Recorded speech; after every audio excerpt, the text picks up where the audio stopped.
ആഡംബര ജീവിതത്തിനും പണത്തിനും വേണ്ടി സ്വന്തം സ്കൂൾ പ്രിൻസിപ്പാളിനെ 10ാം ക്ലാസ് വിദ്യാർത്ഥികൾ 27 തവണ കുത്തിക്കൊലപ്പെടുത്തി. തെലങ്കാനയിലെ നൽഗൊണ്ടയിൽ നാടിനെ നടുക്കിയ ക്രൂരകൃത്യത്തിന്റെ ചുരുളഴിയുമ്പോൾ പുറത്തുവരുന്നത് സിനിമാ കഥകളെ പോലും വെല്ലുന്ന ഞെട്ടിക്കുന്ന വിവരങ്ങളാണ്. പണത്തോടുള്ള ആർത്തിയും പ്രതികാരവുമാണ് പ്രിൻസിപ്പൽ കല്ലുരൂപ റെഡ്ഡിയുടെ ജീവനെടുത്തത്.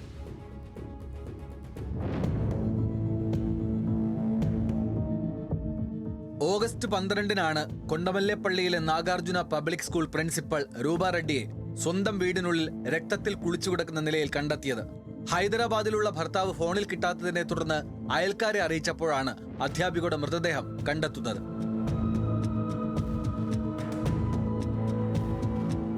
സ്കൂൾ ഫീസ് പിരിക്കുന്ന ദിവസമായ ഓഗസ്റ്റ് 11-ന് വീട്ടിൽ വലിയ തുകയുണ്ടാകുമെന്ന് മനസ്സിലാക്കി 5 ദിവസം മുൻപേ 10ാം ക്ലാസ്സുകാരായ 2 വിദ്യാർത്ഥികൾ കൃത്യം ആസൂത്രണം ചെയ്തു. CCTV ലൊക്കേഷനുകൾ മനസ്സിലാക്കി ഗ്ലൗസും കത്തിയും മങ്കി ക്യാപ്പും അണിഞ്ഞ് ഇവർ മതിൽ ചാടിക്കടന്നു.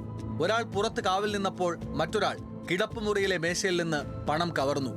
എന്നാൽ അപ്രതീക്ഷിതമായി രൂപ റെഡ്ഡി മുറിയിലേക്ക് കയറി വരികയും കുട്ടിയുടെ മുഖം മൂടി അല്പം മാറുകയും ചെയ്തു. തിരിച്ചറിഞ്ഞുവെന്ന് ഉറപ്പായതോടെ കയ്യിലുണ്ടായിരുന്ന കത്തി കൊണ്ട് അധ്യാപികയെ തുരുതുര കുത്തി വീഴ്ത്തുകയായിരുന്നു. అయితే దీనికి ముఖ్య కారణం ఏంటంటే గత ఒక 15-20 డేస్ బ్యాక్ ఈ JCL1 హాస్టల్ అదే స్కూల్లో హాస్టల్లో ఉంటాడు. ఆ హాస్టల్లో అతని బ్యాగ్లో సెల్ ఫోన్ ప్లస్ కొంత మనీ దొరికిందని చెప్పేసి ప్రిన్సిపల్ గారు టీచర్ గారు అతని మందలిస్తే అతన్ని హాస్టల్ నుంచి తీసి డే స్కాలర్కి ഷിഫ്റ്റ് చేస్తారు. കൊലപാതകത്തിന് തൊട്ടു മുൻപ് ഭർത്തൃമാതാവിനോട് സംസാരിക്കവേ അധ്യാപിക പറഞ്ഞ ബാബു എന്ന വാക്കാണ് കേസിൽ വഴിത്തിരിവായത്.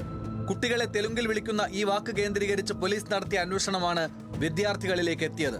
അധ്യാപികയെ കൊലപ്പെടുത്തി 2.5 ലക്ഷത്തോളം രൂപയുമായി പ്രതികൾ നേരെ മുങ്ങിയത് ഗോവയിലേക്കാണ്. വസ്ത്രങ്ങൾ ഡ്രെയിനേജിൽ ഉപേക്ഷിച്ച ഇവർ കവർന്ന പണം കൊണ്ട് ഐഫോണും വാങ്ങി. പരിശോധനയിൽ പിടിച്ചെടുത്ത നോട്ടുകെട്ടുകളിൽ ഫോറൻസിക് സംഘം രക്തക്കറ കണ്ടെത്തിയതോടെ പ്രതികൾക്ക് കുറ്റം സമ്മതിക്കേണ്ടി വന്നു. ലഹരിക്കും കാറുകൾക്കും അടിമപ്പെട്ട ഇവർ ഹോസ്റ്റലിൽ നിന്ന് നേരത്തെ പുറത്താക്കിയതിലുള്ള വൈരാഗ്യവും കൊലപാതകത്തിന് പിന്നിലുണ്ടെന്ന് പോലീസിനോട് പറഞ്ഞു. National desk news Malayalam.